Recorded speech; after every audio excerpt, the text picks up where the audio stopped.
우리 함께 주님 찬양하겠습니다. 찬송가 208장으로 주님께 찬양합니다.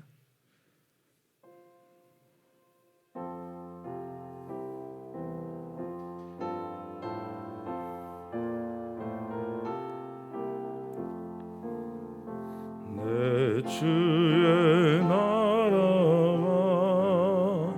주 계신 성전과 피 흘려 사신 교회를 늘 사랑합니다. 내 주의 교회는 천성과 같아서 눈동자같이 아끼사 늘 보호하시네. 이 교회 위하여 눈물과 기도로 내 생명 다하기까지 늘 봉사합니다.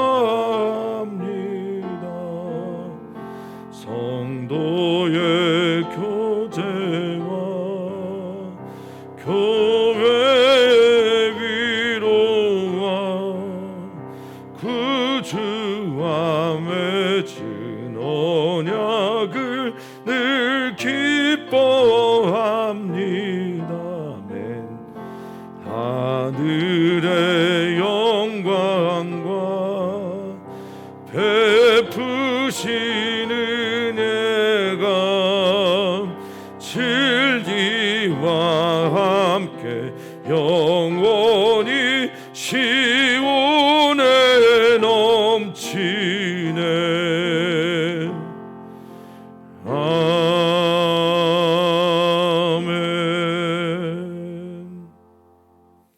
아멘. 아멘. 주님의 몸된 교회, 그 교회에서 주님께 예배하는 이 시간을 허락하여 주셔서 감사합니다. 주님의 몸에 붙어있는 지체로 살아가며 포도나무에 붙어있는 가지처럼 주님께서 주시는 열매를 맺는 우리들의 삶이 되게 하여 주시옵소서. 공급받게 하시고 그 공급이 주님의 말씀이 되게 하시며 그 주님의 말씀 앞에 서서 살아계신 주님, 우리를 사랑하시는 주님, 우리를 밝히 비추어서 하나님께 인도하시는, 우리를 정말로 사랑하시는 예수 그리스도의 은혜가 우리 모든 교우들에게 넘치는 시간 되게 해 주시옵소서. 감사하며 예수님의 이름으로 기도하옵나이다. 아멘. 아멘. 하나님의 말씀 함께 봅니다. 디모데전서 5장 17절에서 25절 말씀입니다. 디모데전서 5장 17절에서 25절까지 말씀입니다. 우리 한 목소리로 읽도록 하겠습니다.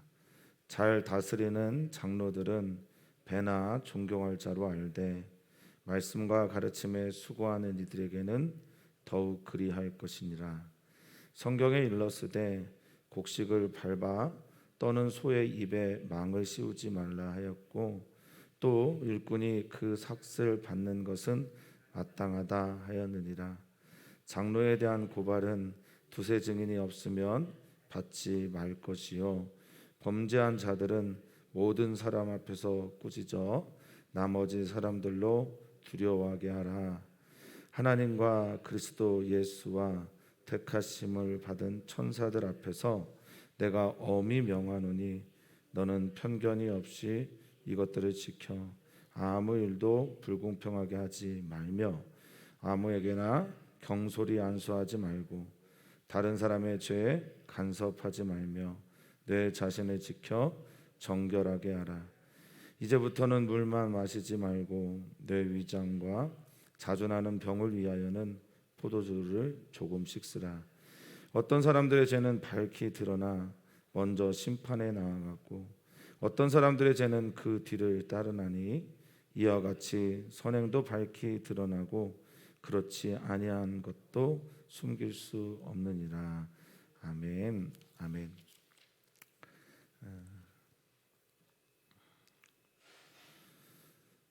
우리가 교회이고요. 사람이 교회입니다. 그리고 주님께 붙어 있는 몸된 지체로서의 또한 교회이고요. 그리고 주님의 몸에 붙어 있는 지체로서 주님께서 공급해 주시는 각자의 역할이 있는데 그것을 은사라고도 표현하기도 하고 또 그것을 지체로 표현하기도 하고요. 또 어떤 이들은 사명으로 말하기도 합니다. 다양한 지체들이 있습니다. 눈도 있고 코도 있고 입도 있고 손도 발도 있는데 오늘 그 교회 안에서 지체로 섬기는 여러 직임 중에 장로, 여기서 말하는 장로는 목회자를 말합니다. 예전에 한번 제가 초대교회 직제에 대해서 간단하게 설명을 드렸던 것처럼 목회자들을 말하는데 목회자들에 대한 이야기와 그리고 목회를 하는 디모데를 향한 메시지를 전해주고 있습니다. 목회자들에 대한 이야기만은 아닐 겁니다. 우리들의 삶에 대한 이야기도 같이 하시는 것이니 우리들이 어떻게 목회자들을 바라봐야 되는지 또 목회자가 어떤 목회자가 되도록 기도해야 하는지 성도님들도 좀 살피시고 그렇게 주님의 나라를 지향해 나가기를 소망해 봅니다. 17절에 보면 잘 다스리는 장로들에 대한 이야기를 합니다. 여기 잘 다스리는 장로들이란 말할 때 다스리다라는 말이 프로이스테미라는 말입니다. 프로이스테미라는 헬라어를 살피면요, 우리는 그냥 다스리고 통치하는 의미만 있는 걸로 생각하게 돼요. 이 다스리다는 의미가. 그래서 목회자들이 교회 안에서 군림하고 왕처럼 그렇게 생각하려는 경향들이 있는데 이 프로이스템이라는 헬라어는 결코 그런 뜻이 아닙니다. 프로는 앞서, 미리 이런 의미고 히스테미라고 하는 서다라는 말이 뒤따르는 말이어서 먼저 서다, 이건 무슨 뜻이겠습니까? 솔선수범하다라는 뜻이 먼저입니다. 목회자가 잘 다스리는 자가 되려면 먼저 하나님 앞에 서야 되고 먼저 사랑해야 돼요. 하나님께서 사랑으로 교회를 다스리다 했으면 먼저 사랑해야 합니다. 감사 말하기 전에 감사할 수 있어야 합니다. 말씀 앞에 서야 합니다. 이것에 대한 이야기를 하는 거죠. 그래서 우리가 교회나 또 가정이나 일터에서 또 우리가 속해 있는 모든 곳에서 주의 교회를 세우려고 하는 사람들은 항상 이것을 가슴에 새겨야 합니다. 프로이스테미는 잘 다스리다 통치의 의미보다는 앞장서다, 먼저서다, 관심을 갖다, 본을 보이다의 뜻이 훨씬 우선되는 것임을 꼭 기억해야 합니다. 사랑하는 성도님들이 저를 위해서 기도 많이 해주시는데 제가 그런 목회자가 되도록 기도해 주시고 또 성도님들의 삶의 자리에서 가정과 또 혹은 일터에서 주님의 교회를 개척하기를 원하신다면 이런 마음 받으시기를 주의 이름으로 축복합니다. 자, 그런 분들은 배나 존경할 자로 너가 생각해야 된다, 알아야 된다라고 말을 하면서 그들은 어떤 일들을 통해서 자신의 목회를 하는가 봤더니 말씀과 가르침에 수고하는 이들이다라고 말하고 있어요. 이 말씀은 로고스라는 말인데 원리가 되고 성경이 되고 기초가 되는, 그래서 설교하는 것을 말하죠. 하나님의 말씀을 온전하게 잘 전하는 것과 가르침, 디다스칼리아라고 해서 이 성경에서 말씀한 이 메시지들을 어떻게 그들에게 잘 설명하여 하나님을 바라보게 하는가라는 것을 말하고 있습니다. 그러니까 목회자들이 집중해야 될 것이 말씀, 그리고 가르침, 그리고 기도인 거죠. 그래서 그것에 수고하는 이들이 이제 목회자이고 장로이고 당시에는요 잘 다스리는 사람들인데, 수고하다라는 말은 코피아오라는 헬라어인데, 이 코피아오라는 헬라어는 게으르지 않은 거예요. 거기에 열심을 내는 겁니다. 최선을 다하고 그것 때문에 피곤한 상태를 말합니다. 반성이 되게 되는 말씀이에요. 성도님들이 뭐 저를 어떻게 바라보실지 모르겠으나, 말씀과 가르침 그것 때문에 전심전력해서 피곤한 상태, 고민해서 또 기도해서 그것에 집중하고 있는 상태, 제가 혹 그런 사람인지 아닌지를 좀 돌아보게 됩니다. 그러면서 그런 장로들을 교회가 마땅히 섬겨야 되는 것에 대해서 사도 바울은 성경에 있는 말씀을 통해서 예를 드는데, 18절 성경에 일러스되, 여기서 이 성경은 그라페라고 해서 기록되어 있는 것, 이런 의미를 가지고 있어요. 기록되어져 있는 거룩한 말씀에 일러스되 말하는데, 신명기 25장에 있는 말씀을 지금 예를 드는 겁니다.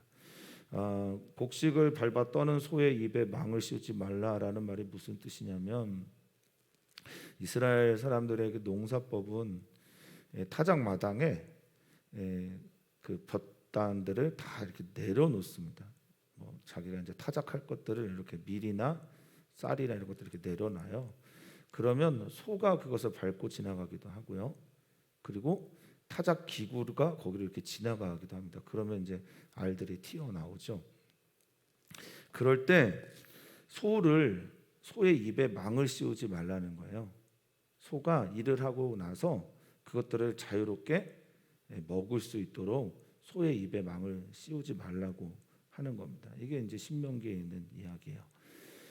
신명기의 정신 중에 하나는 하나님 나라의 정의와 공의가, 또 하나님 나라의 사랑이 사람에게 흘러가는 것과, 심지어 자신과 함께 일을 하는 이 동물에게도 그런 사랑과 온정이 있어야 된다라는 걸 말하고 있는 겁니다. 자, 씌우지 말라 하였고, 또 일꾼이 그 삭슬 받는 것이 마땅하다라고 말했다. 이렇게 말을 함으로써 장로들이, 목회자들이죠, 교회에서, 물론 사도 바울이 텐트 메이킹 하는 사람들, 천막을 만드는 자로서 직업을 가지고 당신의 사역을 했으나, 사도 바울도 후일에는 교회의 지원을 받아서 이제 사역을 했고, 이 디모데 전서에서도 디모데에게 그렇게 말하고 있는 것을 보면, 당시에 이제 자비랑 목회자만 있는 것은 아니었고, 구약의 전통에 의해서 레위 지파의 사람들이나 또 제사장이나 이런 사람들은 각 지파들이 얻은 11조를 가지고 생활을 했었죠. 그래서 그런 것처럼 일꾼들이 그 삭슬 받는 게 마땅하다라고 성경은 말하고 있습니다. 일꾼이 삭슬 받는다라고 할 때 이것은 이제 보수를 말하는 미스도스라는 헬라어고, 이 마땅하다라고 하는 악시오스라는 헬라어는 합당하다, 옳다고, 당연하다, 뭐 이렇게 얘기를 하는 겁니다. 짐승도 노예도 각자 다 받을 만한 삭시 있는 것처럼, 목회자들이 당연히 하나님의 말씀에 집중해야 하지만 그의 몫에 대한 이야기도 지금 하고 있는 겁니다. 목회자들이 이 몫을 너무 크게 받는 것도 문제지요. 그런 교회가 있어서 문제인데, 또한 교회마다 사정이 다르기 때문에 못 받는 목사님들도 있음을 우리는 기억해야 합니다. 자, 다음 말씀입니다. 이어서 19절에 보면 장로에 대한 고발에 대한 이야기를 합니다. 목회자에 대해서 고발할 때, 이 고발이라고 하는 카테고리아라는 헬라어는 고발하다라는 정도가 아니라 법정 소송까지를 의미해요. 그래서 송사라는 뜻이 같이 있습니다. 물론 이 카테고리아라는 말 안에는 비난, 비판 뭐 이런 것들도 있는데, 여기서는 법적인 송사를 말합니다. 지금과 같은 법 체계가 아니니까, 구약 시대에 했던 것처럼 똑같이 목회자를 특별하게 대우하는 게 아니에요. 여기 보면 두세 사람의 증인이 있을 때 해라라고 하는 얘기는 목회자뿐만 아니라 모든 사람도 해당이 되는 이야기이긴 합니다. 그러니까 여기에서 장로에 대한 고발, 송사, 비방, 비난 등에 대해서 두세 사람이 증인이 있어야 된다라는 얘기는 구약 전통에서도 누군가의 죄를 정죄할 때 두세 사람의 증인이 있어야 된다라고 말을 했으니 그런 것일 겁니다. 또한 목회자와 관계된 고발인지 아니면 그냥 일반적인 범죄한 자들에 대한 것인지 성경은 정확하게 말하고 있지 않으나 20절과 21절을 보면 범죄한 자들에 대한 치리, 이것에 대해서도 디모데에게 강하게 메시지를 전하고 있습니다. 초대교회는 이 징계가 굉장히 강했어요. 물론 교회가 많지 않았기 때문에 지금처럼 이제 피터 버거라는 종교학자가 말한 것처럼 시장 상황이 되어버린 교회가 아니거든요. 그러니까 교회가 이 탄현동 일대에만 해도 얼마나 많습니까? 그러니 초대교회는 뭐 지금과 같은 상황이 아니라서 뭐 징계하고 혼을 내고 고칠 수가 없어요. 왜냐하면 뭐 교회가 여기만 있냐? 뭐 이럴 수 있으니까. 근데 초대교회는 지역의 교회가 하나밖에 없었습니다. 그러니까 그들이 신앙생활을 하려면 그 교회가 아니면 다른 곳에서는 거의 불가능했다고 해도 과언이 아니죠. 그래서 징계가 굉장히 강했고 범죄한 이들에 대한 처리도 굉장히 무섭게 했습니다. 그래서 20절에 보면 이런 말인지 모르겠습니다. 범죄한 자들을 모든 사람 앞에 드러내어 꾸짖어라라고 말을 하고 있는데 이 꾸짖다라는 말이 헬라어로 엘렌코예요. 꾸짖다라는 의미보다는 이 엘렌코라는 말은 밝히 비추어내다라는 뜻이 훨씬 더 강합니다. 빛으로 가져오다 이런 의미인데요. 다 드러내라는 겁니다. 우리가 다 그리스도 예수님 앞에서 죄인이죠. 그런데 우리가 어떤 죄를 짓고 있는지에 대해서는 모를 때가 많아요. 이게 교리의 언어가 아닌데 그냥 내가 그냥 의뢰하는 말이 아니라 주님의 십자가 앞에 비춰지면 밝히 드러나게 될 때 고백되어지는 실존의 언어인데 내가 죄인입니다. 아시죠? 이러면 모르는 분이 없어요. 그런데 당신이 무슨 죄를 짓고 삽니까? 라고 하면 회개하지 않습니다. 이게 우리들의 모습이죠. 지금 엘렌코라는 말은 밝히 드러내다, 빛으로 가져오다라는 뜻을 가지고 있으니 꾸짖는 이유, 잘못한 것이 무엇인지를 밝히 드러내는 것이 정말 중요하다라는 겁니다. 그렇게 해서 나머지 사람들도 두려움을 갖게 하는 겁니다. 포보스 에코라고 하는 두려움을 소유하게 경외감을 가져야 된다라고 성경은 말하고 있어요.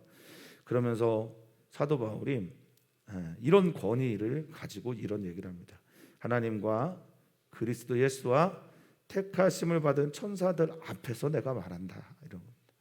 그러니까 내가 이 하는 말은 공적인 언어다.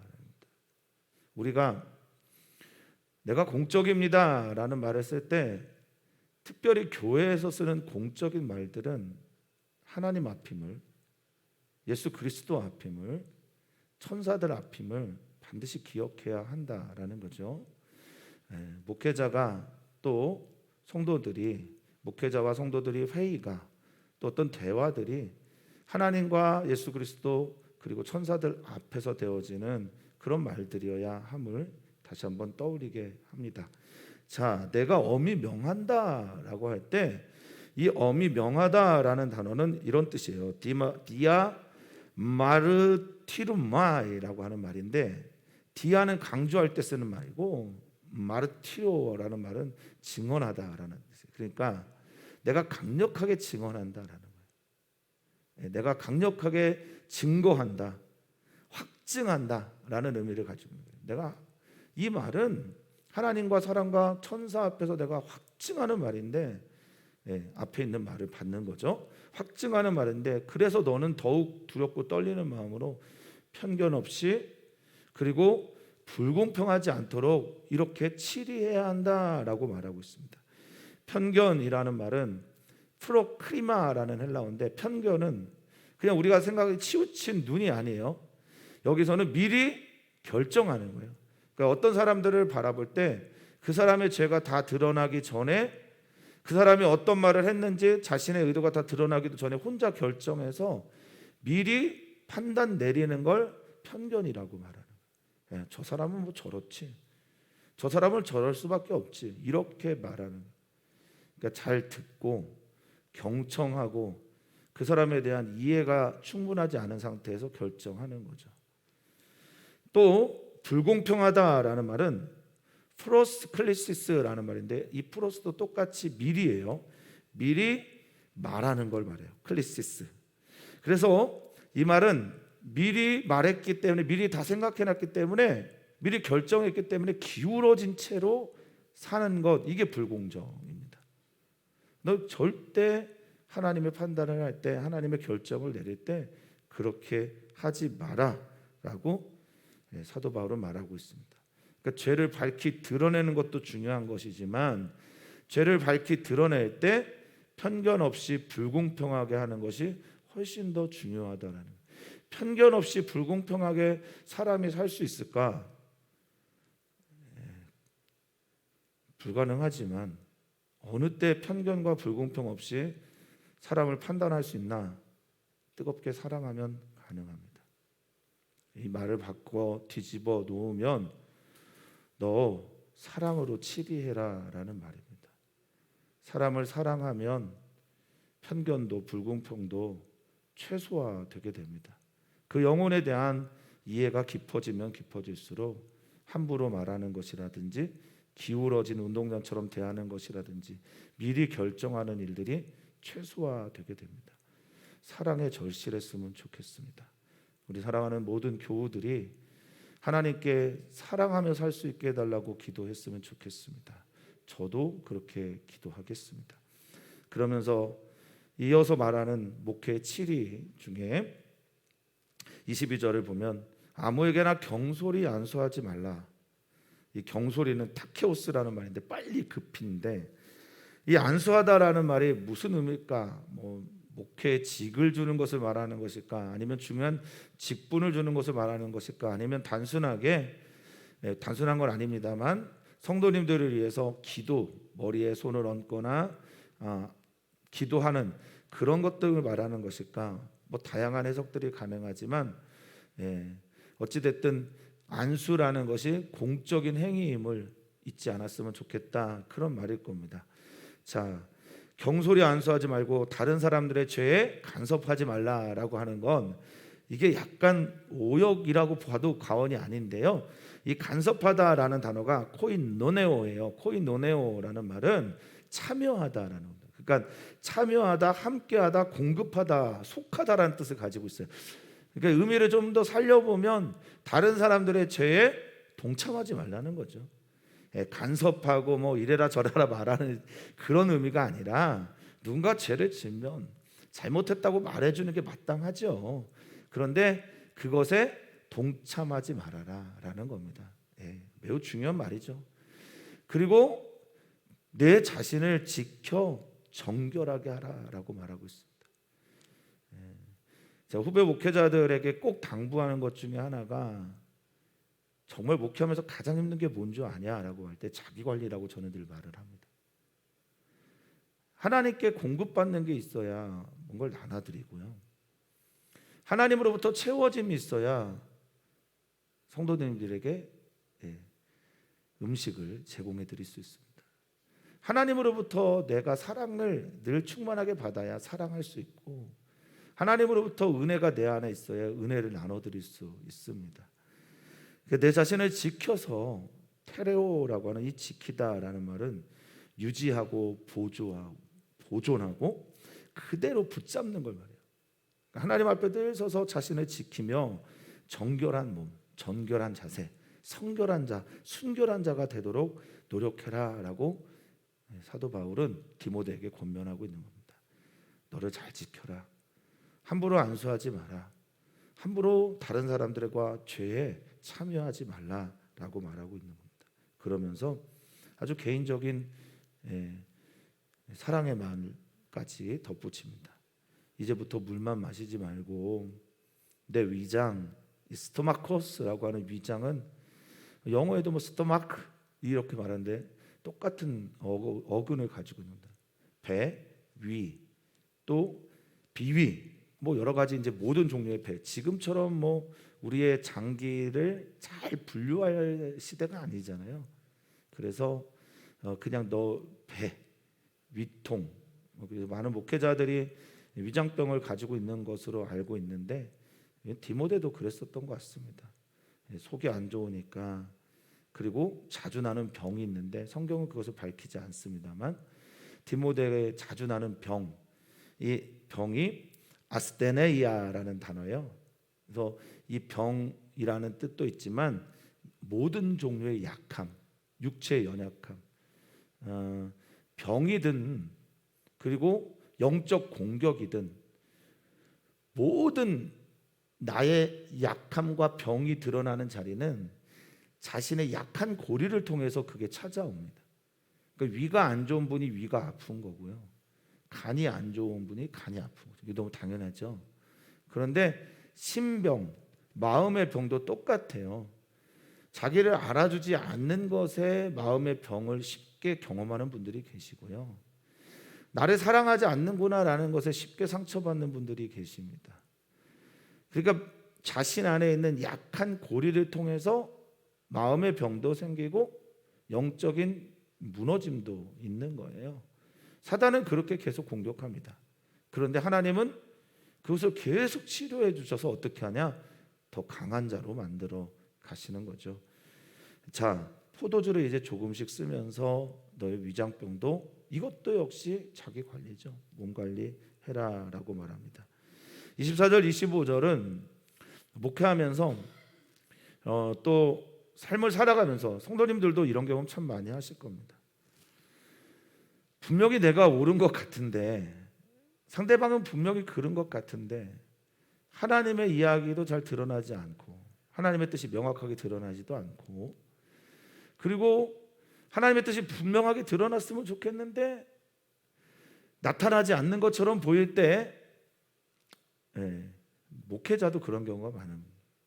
디모데 같이 목회를 하는 사람들에게도 이런 사례가 참 많았나 봅니다. 그래서 이런 말을 하는 거예요. 24절에 어떤 사람의 죄는 밝히 드러나 먼저 심판에 나아가기도 한다라고 말합니다. 그러니까 20절 같이 범죄가 명확한 사람들, 모든 사람 앞에서 꼬지질 수 있는 사람들, 교회에서 처리할 수 있는, 치리할 수 있는 사람들에 대한 이야기가 있어요. 어떤 사람들의 죄, 하말티아라고 하는 하나님의 목적에서 벗어나 있는 그것은 밝히 드러나기도 한다. 프로텔레스라고 하는 앞에서 미리 밝혀 빛처럼 나타나다라는 뜻이라서 명백하고 누구에게나 알려지고 이런 경우도 있고 그래서 그런 사람들은 먼저 심판, 정죄 거기에 나아가지만 어떤 사람들의 죄는 안 드러나요. 그래서 정죄할 수도 심판할 수도 없어요. 그런데 그 죄도 그 뒤를 따라가게 되었다라고 말하고 있어요. 에파콜로테오라는 말은 그 길에 서 있다라는 말이에요. 그래서 반드시 그 뒤를 따라서 심판을 받게 되어 있으니 너 분명하게 드러난 자에 대해서는 명백하게 분명하게 꾸짖되 분명하게 죄를 지은 것처럼 드러나지 않아서 분명히 죄인데 분명히 잘못했는데 분명히 하나님의 심판이 임할 것인데 그런 경우에는 그냥 둬라. 반드시 그 심판에 뒤따르게 될 것이다 라고 말하고 있습니다. 어떻게 하면 이렇게 할 수 있죠? 어떻게 하면 이렇게 살 수 있을까요? 하나님 믿으면 이렇게 됩니다. 하나님에 대한 신뢰가 있는 정의와 공의의 하나님에 대한 믿음이 있다면 내가 굳이 선악과를 따먹지 않아도 된다라는 겁니다. 목회자로서 어쩔 수 없어 죄에 대한 치리를 해야 할 때는 단호하게 하되 그게 드러나지 않고 명확하지 않는 경우에는 그냥 주님께 맡기면 그 죄는 언젠가 심판에 빠지게 된다라는 겁니다. 영원이란 시간에 비하면 10년, 5년 혹은 1년, 몇 개월 기다리는 건 사실 아무것도 아닐지도 모릅니다. 하나님의 정의와 공의를 얼마만큼 신뢰하는지에 대한 여부를 묻고 있는 듯합니다. 그러니 25절에 보면 죄만 그러냐? 아니다. 선행도 그러하다라는 겁니다. 칼로스 에르곤이라고 하는 보시기에 하나님이 좋았다라고 하는 모든 종류의 행위를 말하는데요. 기도도 마찬가지지요. 오늘 우리가 모여서 예배하는 이 예배도 마찬가지죠. 자녀들을 위해 흘리는 눈물도 마찬가지고, 사랑하는 성도님들이 누군가에게 화를 낼 일을 참는 것도 그런 거죠. 용서도 그렇고요. 그냥 눈물 흘리면서 하나님께 맡기는 것도 그렇죠. 다 그렇습니다. 주님이 아십니다. 주님이 아시니까 이 선행도 드러내고 밝히 드러나며 명백하게 알려주고 누구나 알게 되는 것들도 있겠으나, 그렇지 않은 것들도 다 하나님 앞에서 다 그 뒤를 따르게 됩니다. 죄는 심판으로, 선행은 하나님의 복으로 찾아오게 될 것입니다. 하나님을 믿습니까? 네, 믿습니다. 하나님을 신뢰하십니까? 하나님을 더욱 신뢰하면서 이 믿음의 길을 경주하시는 성도님들 되시기를 축복합니다. 선행도 밝히 드러나게 될 것이며, 그렇지 아니한 것도 숨길 수 없다라고 하는, 이 숨기다라는 게 감추다라는 뜻이잖아요. 감추고 또 가리고 보여지지 않으려고 노력해도 언젠가는 반드시 드러나게 되어 있다라고 성경은 선언하고 있습니다. 오늘 목회자에 대한 이야기만은 아닐 겁니다. 오늘 주님께서 주시는 말씀은 목회자를 위해서 우리가 어떻게 기도해야 될 것인가에 대한 분명한 지침도 되면서, 예수 그리스도의 길을 따라가는 우리들이 어떤 삶을 살아야 되는지에 대한 이야기도 같이 하신 것으로 저는 믿습니다.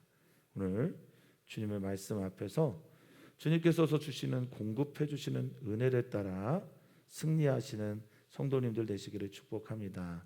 오늘 우리는 기도합니다. 이주민들을 위해서 기도하고 또 청년들을 위해서 기도하는 날이고, 그리고 이제 선교를 준비하고 이제 비자가 나와서 10월 2일 출국하게 되는 이재현 목사님에서도 기도 부탁드립니다.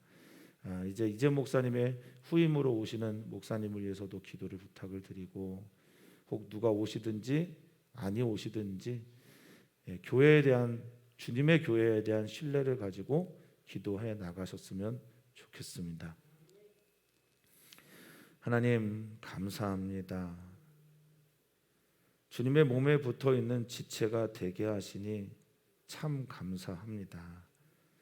주님의 몸에 붙어서 주님의 말씀의 공급을 따라 살아가게 하시고, 주님의 은총을 언제나 누리면서 살아가는 우리 성도님들 되게 해 주시옵소서.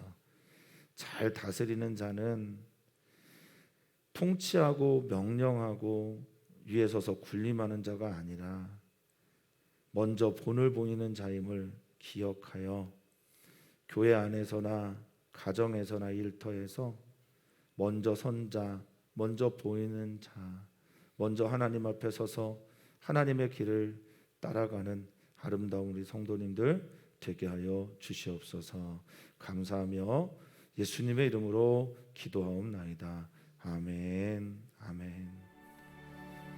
우리 성도님들을 축복합니다. 또 사랑합니다.